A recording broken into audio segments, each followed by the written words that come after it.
Hey, welcome back to Sober Now. I'm Jim LaPierre.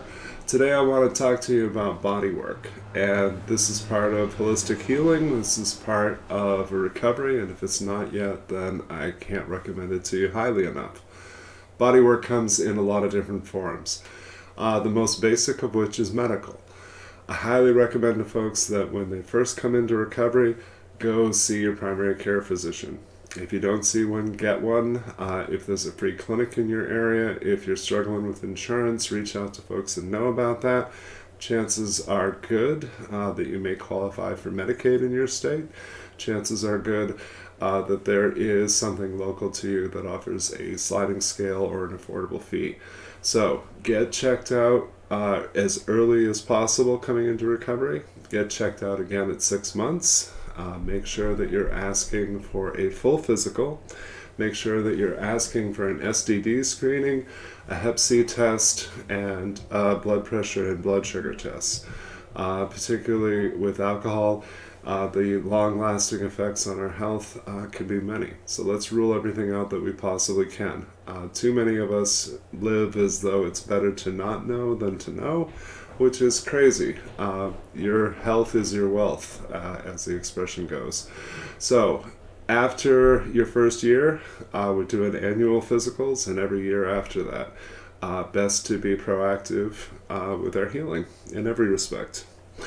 The next type of body work is important because we're people who tend to ignore discomfort and ignore pain. And it's something that a lot of us learned in our family of origin. Some of us learned it through the course of addiction. But the idea is, if I ignore it, it will go away. And my experience is I've met thousands of people who believed that, at least for a period of time. It's never true. There's two exceptions, things that will go away if you ignore them. Good people and teeth. Those are the two things that will go away. Everything else, of course, tends to get worse.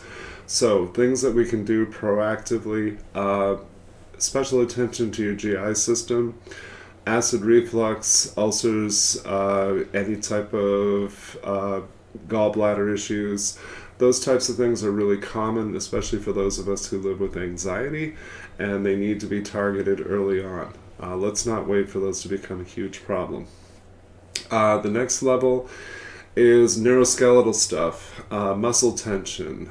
Too many of us live with a fight or flight response, and so we notice a lot of muscle tension and rigidity. We may find that quite often our shoulders are trying to eat our earlobes. We know what that's about. That's a manifestation of stress, but it's also very often anxiety that's consistent with surviving trauma.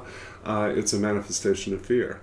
And that's an important point in early recovery. Quite often, even when we're trying to focus ourselves, we really don't have a strong sense of how we feel, but our bodies are always giving us indications of how we feel.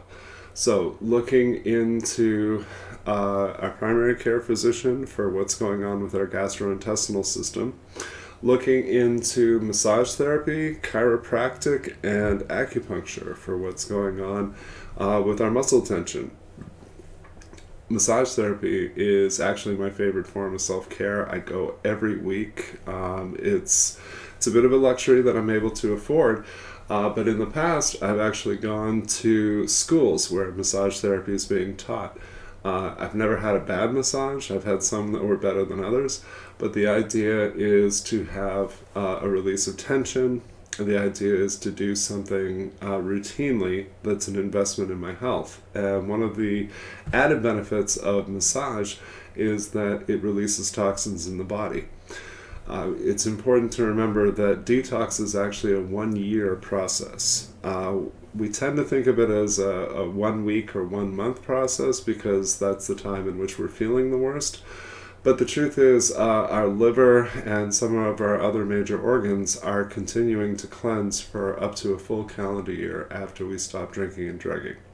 So that's an added benefit of massage. A huge body of research, and I'm not a guy that likes research, but it interests me when I find things that consistently support recovery from addiction.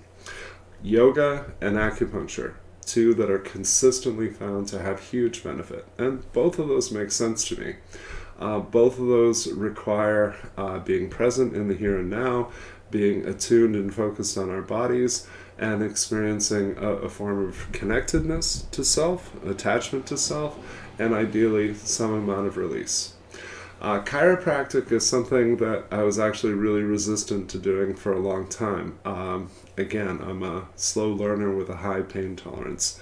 So I lived with sciatica for a lot of years. I had a pinched nerve in my lower back, and it was the kind of thing where it was uncomfortable, then it hurt a little bit, and then it hurt a lot. And I wasn't accustomed to making myself a priority in my own life. I always thought there were other things or other people that were more important to tend to. So I lived in a lot of pain for a long time. And looking back, of course, that's completely unnecessary. It's not something I would wish on anyone, but it's something that I've been known to do to myself. So chiropractic and electronic stim is oftentimes practiced by chiropractors, and that's another form of release where we use just a tiny bit of electricity to help muscles that have been locked for a long time kind of free up. So all of those are options to you. The next level of body work are things like Reiki and Qigong and different forms of energy work. And I've experienced those. When I went through major surgeries, I had some Reiki experts work on me, and I usually recommend Bob Dylan's advice on this. He said, don't criticize what you don't understand. The truth is, I understand almost nothing about how energy work benefits me, but I've experienced benefit. And so I'm not going to analyze it or try to understand it. I'm just going to honor it as something that works for me and is widely available in my community.